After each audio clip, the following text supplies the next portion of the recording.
मित्रांनो, smart genius math चॅनलमध्ये आपल्या सर्वांचं हार्दिक स्वागत. स्मार्ट जीनियस मॅथ घेऊन येत आहे दररोज स्पर्धा परीक्षेसाठी एक नवीन स्ट्रिक. या ठिकाणी आजच्या व्हिडिओमध्ये आपण पाहणार आहोत स्पर्धा परीक्षेसाठी अत्यंत महत्त्वाचा विचारला जाणारा प्रश्न, तो म्हणजे वर्गमूळ काढणे. या टाईपचा प्रश्न विचारला जातो.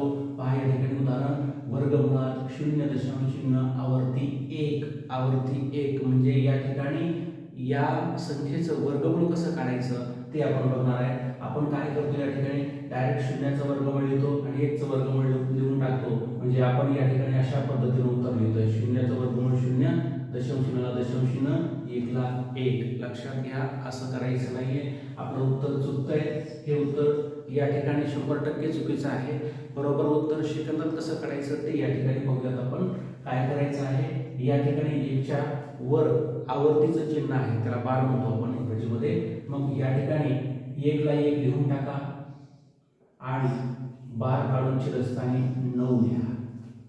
बार काढून छेदस्थानी काय लिहा? 9 लिहा. आवर्तीचं चिन्ह काढून छेदस्थानी 9 लिहा.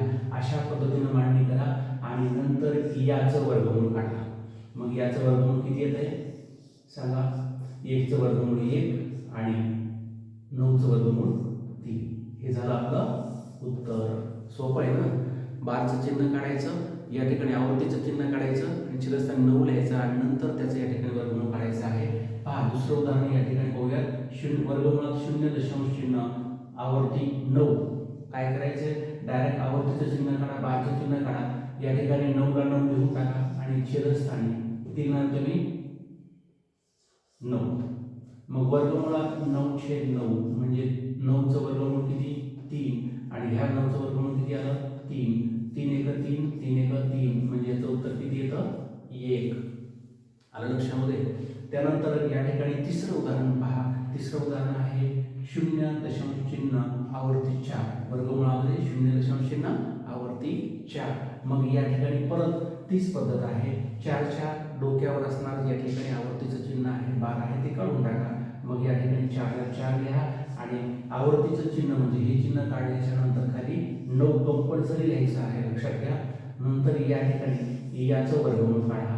4/2 म्हणजे 4चं वर्गमूळ आलं 2 आणि 9चं वर्गमूळ आलं 3. आपलं उत्तर किती आलं? 2/3. लक्षामध्ये? तर विद्यार्थी मित्रांनो, या टाईपचे परीक्षेमध्ये या ठिकाणी उदाहरण आल्यानंतर तुम्ही एका सेकंदामध्ये या पद्धतीनं वर्गमूळ काढू शकता. व्हिडिओ आवडल्यास लाईक करा, शेअर करा, चॅनलला सबस्क्राईब नक्की करा. पाहत राहा पुढील व्हिडिओमध्ये नवीन ट्रिक. धन्यवाद.